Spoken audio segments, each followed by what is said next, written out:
let me bring in Miss McLean because I really got to say this with her present and you all with her. So let me bring her into the studio this evening. Good evening. Uh, you listen. I know you are Maxine. Are you hearing me? I am hearing you loud and clear. Are Beautiful. you hearing me okay? Very well, sir. Good. I know you are a former senator, Yes, but sir. you know, I observe in some countries, even after you've left office, people still carry the title. You know, presidents in the United States are still considered presidents and senators and so on. So I am not going to call you former Senator Maxine McLean. I am going to call you Senator Maxine McLean It's not because our in my tradition. Traditionally was not the case, but some people do. So some people one way or still the do. other, that's it. I mean, I have no Yeah, difficulty. but I will tell you, I have the highest respect for you, ma'am. I learned so much from you, and I thank God for the opportunity to be on the show, sharing with you because I learn a lot from the years and years, not just politically, but I've often heard you talk about things to do with business and banking and so on. And I tell you, I hope you're writing a book. I hope you're doing some memoirs. I hope you are preparing some I don't know if to call them manuals that can be presented either in our schools or in our university because you carry a wealth of knowledge that should not be lost. And that's what I will say to you. But good evening and Good welcome. It's a evening, and pleasure to thank you for have that you. comment. And I appreciate it. In fact, I do not want to be guilty of what I often say to others that we fail to write. Funny enough, only last night I was working on some material for a book to be jointly authored. And Really? the Wow. other person said to me, "I hope you're still interested." And um, I I sat down after the conversation, and this is perhaps how I am. And I sat down, and while I was, thank you very much, Tironi. I started to do some research because I think it is critical that we do. I mean, over the years I've been out of the classroom full time for a long time, but I think it's critical that we write. And I have tons of material. I've started writing, for example, on the credit union movement and this whole notion of people's economic enfranchisement or economic empowerment.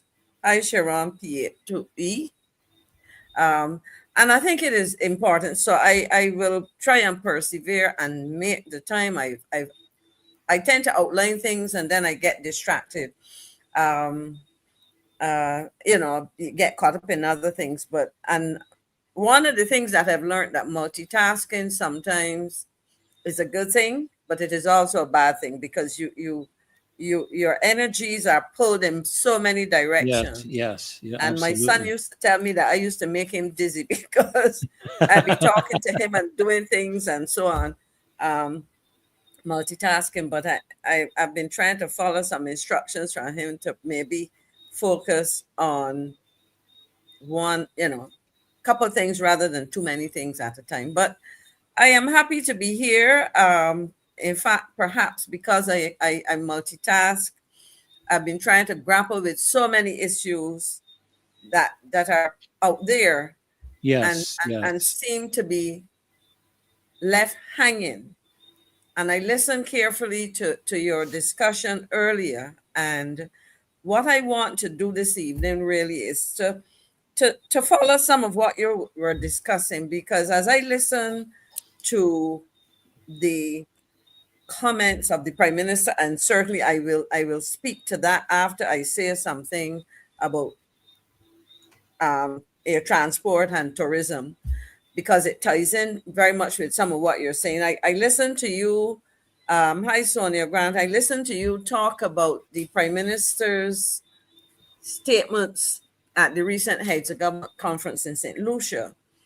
And while I don't have a brief for any distributor and so on, uh, I really agree with you that when it comes to the cost of living, because I saw something that said that the cost, maybe, is it food, has gone up by 21% or something like this. Yes, I, yes. and I say to myself, while our retailers, and I mean, and I think, as somebody reminded the public, Massey is a public company, so their financials are there.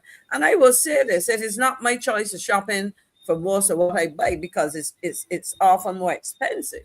But I Yes, would say yes. to a policymaker in the form of the Prime Minister, who used to be Minister of Finance and who has her hands tightly on her ministers and so on, and I'm sure at the level of cabinet, she has a lot to say in policies and programs that emanate from cabinet, that the first place to start is with those things that you can control. And you touched on that when you talked about the whole issue of the VAT. Because you see, when prices go up, VAT take goes up. Because Correct. if something costs me $100 today, and we're paying 17.5%, that's 17.50 that the government gets. If Hmm. it goes up 10% more, the government gets an extra 175. So it goes now, it goes up proportionately. And so, in essence, in an inflationary period, government is raking in a lot more money. Now, I say that against the background, and so that is one of the issues, and I will probably touch back on that. But we are talking about increasing costs in a time where our main industry is facing some interesting times. And I start with JetBlue, and I'm sure I heard an item in relation to American Airlines as well. And for many people, we know that JetBlue is the airline that has been moving a lot of Barbadians out of New York, for example. And if Dave could play the first couple minutes of a video, if he can, um, JetBlue has been bleeding, it has been losing money. Yes, yes, And yes. so if you play a couple minutes of this, maybe about 3 minutes of this, or just a little bit less, we will get to For understand what's 15 happening years, there. JetBlue Airways built one of the strangest airlines in America. Half hipster startup, half discount carrier, half premium leisure brand. It flew where the legacies wouldn't. It undercut the low-cost carriers on service and undercut the legacies on price. And by the mid-2010s, the beating heart of that entire strategy was one region, the Caribbean and Latin America. JetBlue flew to Colombia, Peru, Ecuador, the Dominican Republic, Jamaica, Puerto Rico, the Bahamas, and dozens of smaller islands. Fort Lauderdale became their fortress for Latin flights. San Juan became a full-blown focus city. The Caribbean wasn't just part of JetBlue's business. For a while, it defined the airline. Then, in the span of 2 years, JetBlue killed most of it. South America, gone. Bogota, Lima, Quito, all shut down. 15 cities exited from the network entirely, 50 routes deleted. An entire growth model quietly walked away from.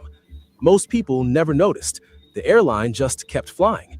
But behind the scenes, JetBlue was making the most dramatic strategic retreat in modern U.S. aviation history.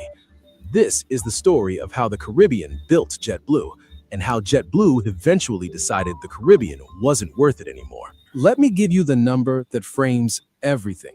$795 million. That's how much JetBlue lost in 2024. It lost another $602 million in 2025. Add those together, and JetBlue has lost nearly $1.4 billion in the past 2 years alone. For context, JetBlue has not been profitable since 2019, not one single full year of profit in 6 years. In an industry where Delta earned $5 billion last year and United earned $3.4 billion, Okay, we can bleeding pause money there, while it's because at the heart of this story is an airline which for 20 years would have basically been in the Caribbean. So, as the video, this story said, JetBlue is quietly abandoning the Caribbean after 20 years. And I share that because it is a situation where the airline is not just leaving because it probably wasn't making enough. It's losing money. And so the likelihood that JetBlue can reverse that decision is not very great. It is highly unlikely that it can reverse the decision. Now, my question is, and I'm just going to pose some questions because we're going to have to delve deeper into some of these things. Now, here's the other one that we have to look at. American Airlines New York Barbados route ends on September 7th. Now, think about it. JetBlue was our main carrier out of New York. And it didn't only bring tourists, it brought Barbadians back home.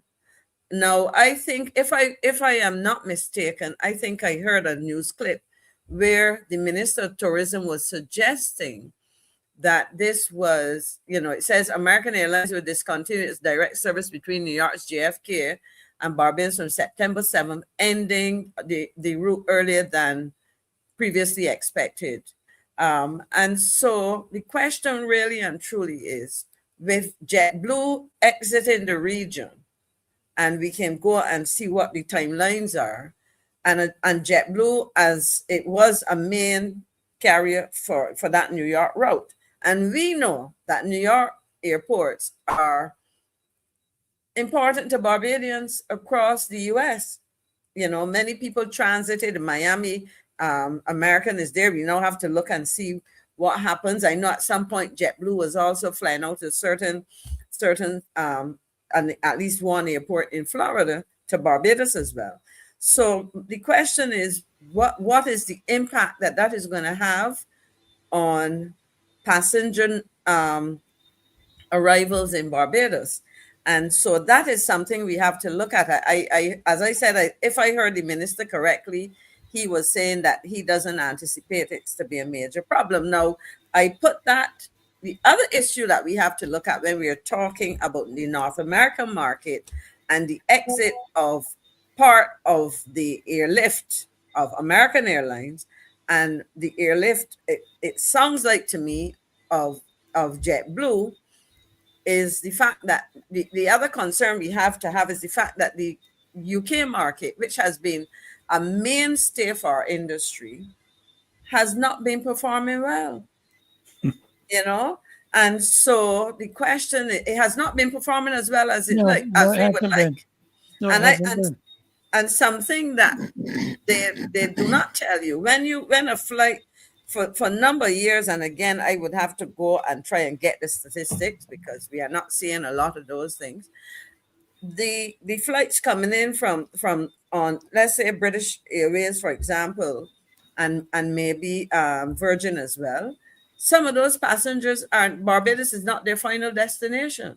A significant number may be going to the OECS.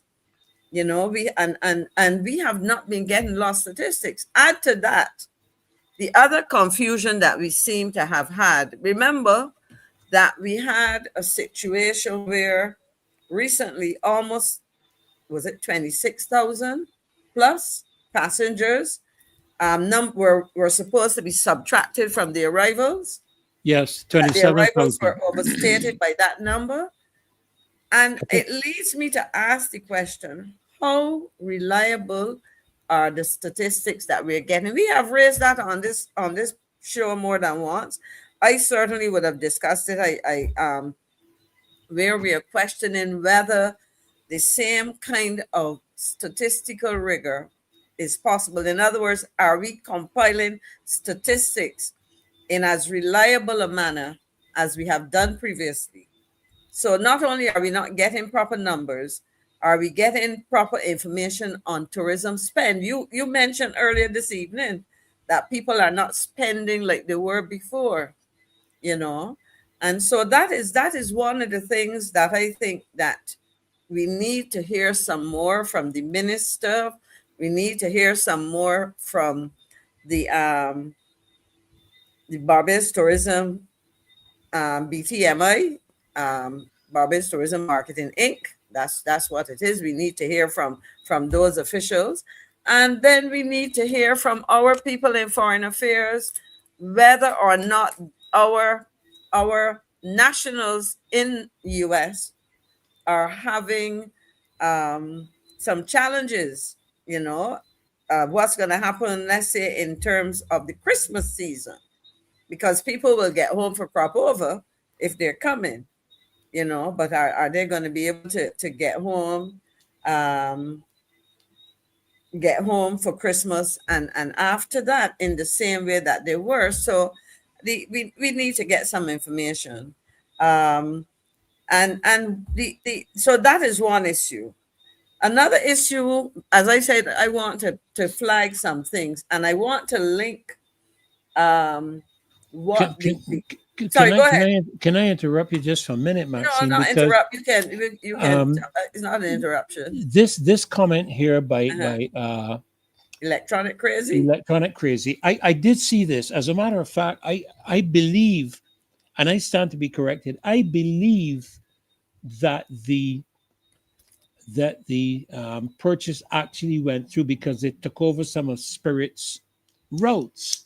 And Mhm. I did see this video that I'm not sure if it's the same one you just showed, but I saw that they were abandoning particularly the South American routes.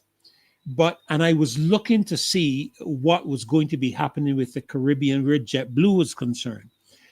You asked about or you mentioned about the Florida. The Florida location actually was Fort Lauderdale, where it was flying out of Fort Lauderdale. And I am just wondering, Maxine, if based on the movement of the people that these two carriers accommodated, especially out of New York, and I think the other one was out of Atlanta. I think there was one out of Atlanta. It didn't come, I don't believe it came directly to Barbados. I think it came either via New York or via Miami or something like that. What happens? And I'm not even going to get into the UK tourism aspect. I'm just talking about the local aspect right now.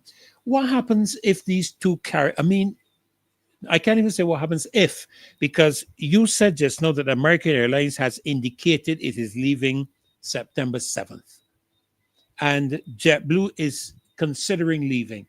How then could a minister state that, if I can paraphrase, it ain't no big deal? Is that serious? Yeah, you see, this is where I think that, especially in an environment where on a daily basis you do not have um, when these things are raised in Parliament, for example, you don't get the reaction because there's no opposition in the lower house, for example. That they need to come with statistics. If you're going to tell me that, you need to say to me, I mean, and in all fairness to the minister, a news item is a clip, and if he's speaking to a journalist, and they probably need to ask the question, but also if information is provided. In fact, if the information were provided, I believe a responsible journalist would carry it. So let me make the point that I started. If you're telling me that it is not a major cause of concern, it is no big deal, show me why. Give me some numbers which says, you know what? Our passenger arrivals on American out of New York is X number of passengers. And that X number represents Y percentage of total arrivals. Okay. And we anticipate that that slack will be taken up by A, B, C, E, D, F, and G, or whatever the case may be. So I think you don't just toss that out there and let it go. And then later on, we come back and we hear people can't get in, Barbadians can't get home for Christmas. It's the 60th anniversary of independence, and we were planning all kinds, or hearing of plans of things, and people can't get home if they were, So don't just in what comes across as a kind of, I wouldn't say cavalier, because I don't think that but in an offhanded kind of manner, in the absence of information, treat us with some kind of respect. And I agree, we the public is a thinking public, even if not every one of them is interested in certain things. We need to know. People also need to know these things when they plan their business, because you anticipate that so many passengers are going to come, And these are the things they do, and therefore your business is affected. But I just wanted to clarify. I did a little check, and from what I'm reading, JetBlue did not buy Spirit. That the two airlines Okay. had it said it had initially agreed to a 3.8 billion merger in 2022, and a federal judge blocked the deal in January 2024 Right. Right. due That's to correct. Yeah. Yeah. I remember that. antitrust concerns. Yeah. Thanks for So correcting they me on that. officially That's true. terminated the agreement in March 2024. So that is one of the areas of concern. Now I want to touch on expand on in some way on one of the issues you raised about the cost of living, and what we are doing as a country. Because when I think of Massey, I think, and that's what the prime minister talking about the cost of living. I think of the first thing that people have to focus on is food and shelter, right? You Hmm. need somewhere, you need somewhere to live, and you need some food to eat. And so how do I, as it says here, Motley's comments spark grocery pricing debate, and we all heard what, and you spoke to it, but I want to say, how does that story, her comments, how do the comments of the prime minister, her comments, sit for me against the background of some things that the minister of agriculture and the government would have been promising us. So as it says, the public rebuke of Massey Holdings by Barbados Prime Minister on Monday has ignited a storm of debate, ignited a wider debate over supermarket pricing, market concentration, and competition across the Caribbean.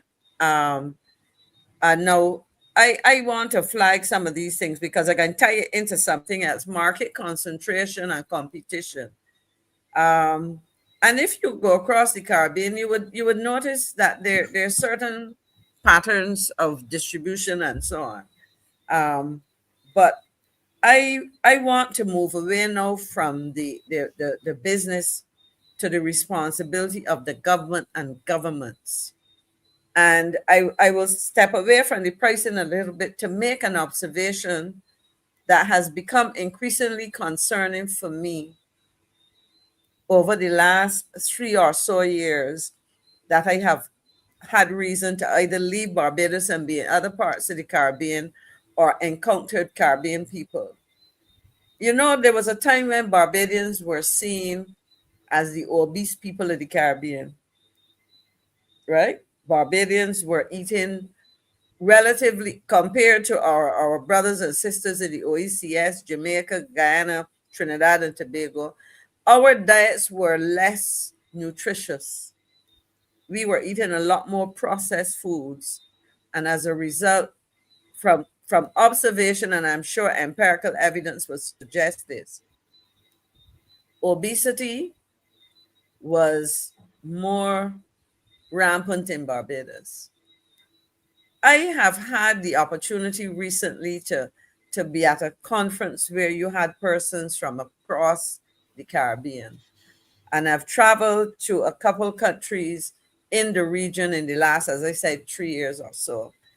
And it is of particular concern for me that I am seeing, and in many cases, I have not seen as many heavy people in Barbados as I've seen. In other words, let me put it this way in a general statement: the level of extreme obesity across the Caribbean has escalated.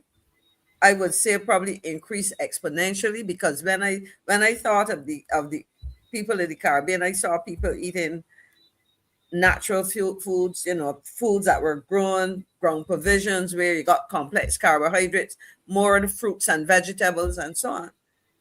And what I'm seeing now across the Caribbean is a penchant. People are moving towards buying fast foods or takeout, in which they are probably eating a lot more, but less balanced diets, etc.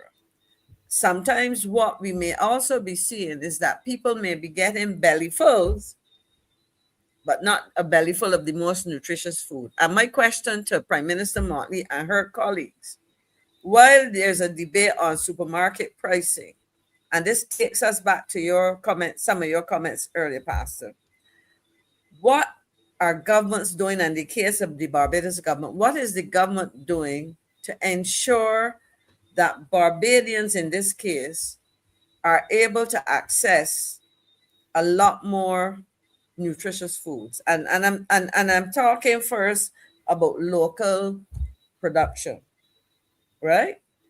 Of fruits and vegetables and so on. And it takes me then, having heard the Prime Minister say this, where does the promise of the government, as captured in a comment by the former Minister of Agriculture as recently as December last year, about what they were proposing to do? And this article, this story comes from, it captures a comment of the Minister of Agriculture at the time in Darwin, who was speaking at the 50th Sir Winston Scott Memorial Lecture.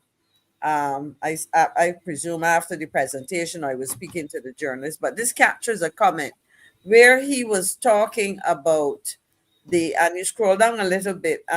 So it says the climate crisis continues to pose serious challenge to the Caribbean, and agriculture remains one of the most vulnerable sectors, and it explains why.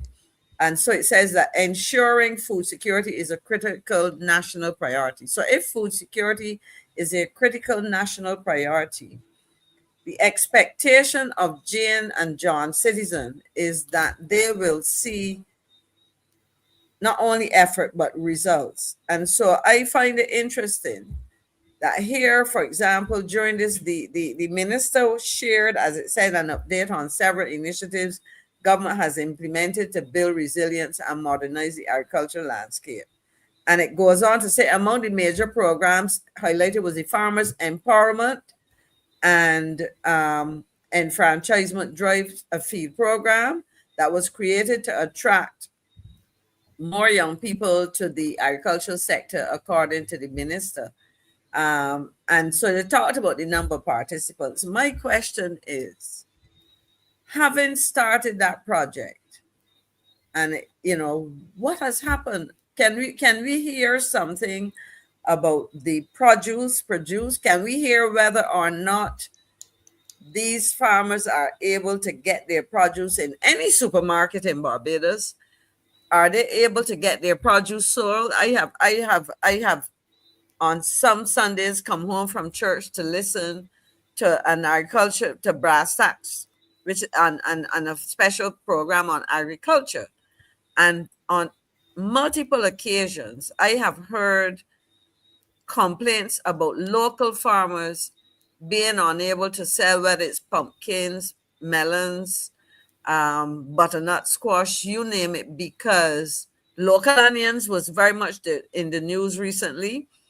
And that is a special case because importation of onions, as far as I recall, is largely controlled by a government entity that was not even seen to be selling local onions when there were significant quantities on the market. So the point I'm making, as I hear about pricing, there are some policies that should emanate from government that can impact on the cost of food, that can impact on the quality of food. And we get these promises. If Dave scrolls down a little bit, there's another project that I want to know what's happening. In addition, government has established greenhouses across several secondary schools, giving students first-hand experience in producing food. Well, those are probably more teaching tools, but of course, I trust that they can in some way contribute to the food consumed by the children. But the important thing is, I want to go to the next paragraph. In addition, he highlighted the introduction of vertical farming, particularly for leafy greens and herbs. And you know what I want to say, Pastor Nichols? This vertical farming that they have talked about is an extremely expensive proposition. I remember the minister, and I would do my research and find the exact um, statistics, citing the cost of a specific number of units of these vertical farms. What it is, they're like containers which are fitted with computerized systems, etc. But they're very expensive. Now, and I shared it on one of these programs because I spoke about it. I know a young man, and I guess I can identify him as, and he's an in-law of mine, married to one of my relatives, who contemplated investing in one of these and discussed it with me. And when we looked at the price, it was not realistic. But you know what he did? He went and designed his own system, and he's had it operating. But Maxine, there was a young man, I don't recall his name. I must try and find it for my son. A Barbadian young man Mhm. that started to do agricultural farming and so on in containers. It didn't go off well here, but I understand that he did it in New York or in the New York area and is doing very well. I will try and find it for my son who he is, because you know how these young people move, together in terms of the Mhm. information and so on. Right. But Mhm. when I hear you talk about this vertical farming, Maxine, a couple of things are coming to mind when I hear people talk about agriculture, even myself. Does the government understand the cost of inputs? I don't know if they understand the cost of inputs and how that relates to what something can be retailed for. Because if you're going to look at the cost of inputs, first of all, the development of the land, the plowing, the cost of diesel, the fertilization that has to go into the preparation of the land. At one time they used to do, I don't know if the right word is cycling of sugarcane land. You used to Yeah. grow sugarcane this year, and then they did potatoes, and then Rotations. Yeah. rotation. That's the Yeah. word. So that what the cane took out, the potatoes or edibles or whatever put back in, so that the next season the crop would be better. I don't know how much of that is done now, because I think about, whenever I'm thinking about the cost of living in Barbados and food, I'm thinking about what it costs in terms of input as it relates to what someone can sell for. And my research shows me, I can't name the countries because I didn't come prepared to get it for this one, Mhm. but my research shows me that a lot of countries that we import, particularly healthy foods, let's say vegetables, cabbages, we see iceberg lettuces in the thing from New Zealand and all these different kind of places. They're subsidized by government or assisted Yeah. by government. Very And much I'm so. asking the question, how much subsidizing is done here? Because our farmers just simply cannot compete. But you see, the other thing is that that is one. So, in other words, that there's certain kinds of incentives that are needed. But there's a simple thing of saying, look, people know. I'll give you an example. I was talking to one of my great nephews. I I was reminded today that there are four generations. I met my great great niece, a 6 year lovely little girl, and so on. But I was talking to this my great nephew. He and a couple of his cousins got together and decided they're gonna raise chickens, right? And I said to him before, one of the things I said, a simple bit of advice I'm going to give you, because and it's interesting I gave him that information because I heard James Paul today talking about storage constraints in terms of one of the major companies that farmers would go and pay to store their chickens and so on, is saying that they have limitations on capacity and to make available to farmers. But I said to the young man, I said, one of the things y'all have to do as a small group is um, pre-sell your chickens. In other words, you know that a chicken takes 6 to 8 weeks. I think that's the growing cycle. So if you have a batch of 200 chickens, do not wait till those chickens are taken or you're getting ready to take them to be slaughtered to figure out how you're going to sell them. Now, the point I use that